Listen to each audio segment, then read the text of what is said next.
के ऐतिहासिक MA. Chidambaram stadium यानी चेपॉक के मैदान पर खेला गया। आज चेपॉक की इस टर्निंग और चुनौतीपूर्ण पिच पर गुजरात टाइटंस के कप्तान शुभमन गिल ने टॉस जीतकर पहले गेंदबाजी करने का साहसी फैसला किया। चेन्नई सुपर किंग्स की पूरी पारी आज किसी उतार चढ़ाव भरी फिल्म की तरह रही, जहां शुरुआत में गुजरात के गेंदबाजों ने कहर ढाया, लेकिन अंत में ऋतुराज गायकवाड़ की कप्तानी पारी और जेमी ओवर्टन के कैमियो ने समा बांध दिया। चेपॉक के ऐतिहासिक और प्रतिष्ठित एम.ए. चिदंबरम स्टेडियम में जब पीली जर्सी पहने हजारों प्रशंसकों के समंदर के बीच चेन्नई सुपर किंग्स की पारी का आगाज हुआ, तो पूरे माहौल में एक अलग ही उत्साह और ऊर्जा थी। लेकिन दोस्तों, किसी ने अपने बुरे से बुरे सपने में भी यह कल्पना नहीं की थी कि यह शुरुआत कुछ ही पलों में एक भयानक, डरावने और रोंगटे खड़े कर देने वाले मंजर में तब्दील हो जाएगी। गुजरात टाइटंस के तेज गेंदबाजी आक्रमण ने आज जैसे चेपॉक की शांति को भंग करने की कसम खाई थी। विशेष रूप से दक्षिण अफ्रीकी रफ्तार के सौदागर कागिसो रबाड़ा और भारत के मियां भाई मोहम्मद सिराज ने अपनी आग उगलती, सटीक और तेज तर्रार गेंदों से चेन्नई के ऊपरी क्रम को पूरी तरह से तहस नहस और तितर बितर कर दिया। पारी का चौथा ओवर भारतीय क्रिकेट के इतिहास के उन ओवरों में गिना जाएगा जिसने घरेलू समर्थकों को पूरी तरह सन्न कर दिया। कागिसो रबाड़ा ने अपनी घातक गेंदबाजी का ऐसा खौफनाक मुजाहिरा पेश किया कि चेन्नई के प्रशंसक अपनी सीटों पर जड़ हो गए। रबाड़ा ने पहले चेन्नई के सबसे भरोसेमंद बल्लेबाज और उपकप्तान संजू सैमसन 11 को अपनी एक अतिरिक्त उछाल वाली रिब किकर गेंद पर चकमा दिया। सैमसन ने उसे डिफेंड करने की कोशिश की, लेकिन गेंद उनके बल्ले का बाहरी किनारा लेकर सीधे विकेट कीपर जोस बटलर के दस्तानों में समा गई।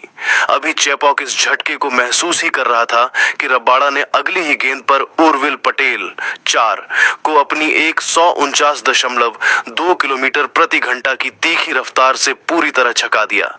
गेंद ने बल्ले का किनारा लिया और स्लिप में खड़े जेसन होल्डर के सुरक्षित हाथों में चली गई। मात्र 2 गेंदों ने चेन्नई की मजबूत मानी जाने वाली कमर तोड़कर रख दी थी। अभी चेन्नई इस दोहरे सदमे से उभरी भी नहीं थी कि दूसरे छोर से मोहम्मद सिराज ने अपनी स्विंग और सीम का वह जादुई जाल बुना जिसने मैच का नक्शा ही बदल दिया।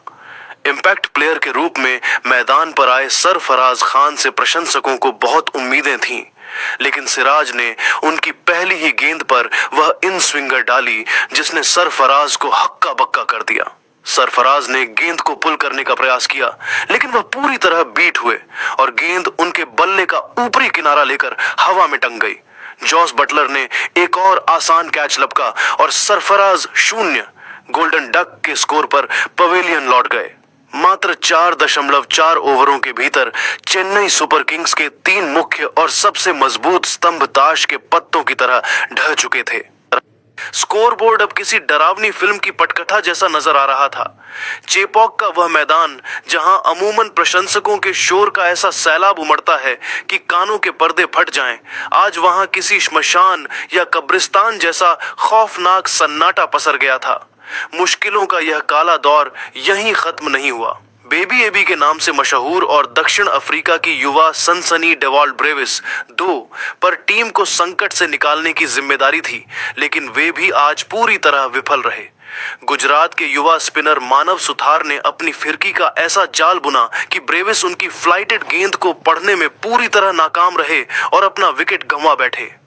चेन्नई का केला अब पूरी तरह से दरक चुका था और गुजरात टाइटंस के शेर मैदान पर अपनी बादशाहत का परचम लहरा रहे थे।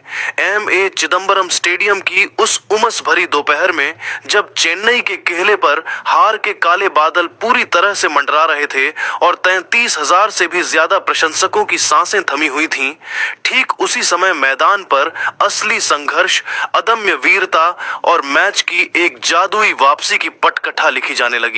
चेन्नई का स्कोर कार्ड किसी गहरे जख्म की तरह नजर आ रहा था, लेकिन कप्तान ऋतुराज गायकवाड़ और उनके सबसे भरोसेमंद पावर हिटर शिवम दुबे ने इस महामुश्किल घड़ी में अपनी ढाल और तलवार के साथ मोर्चा संभाला।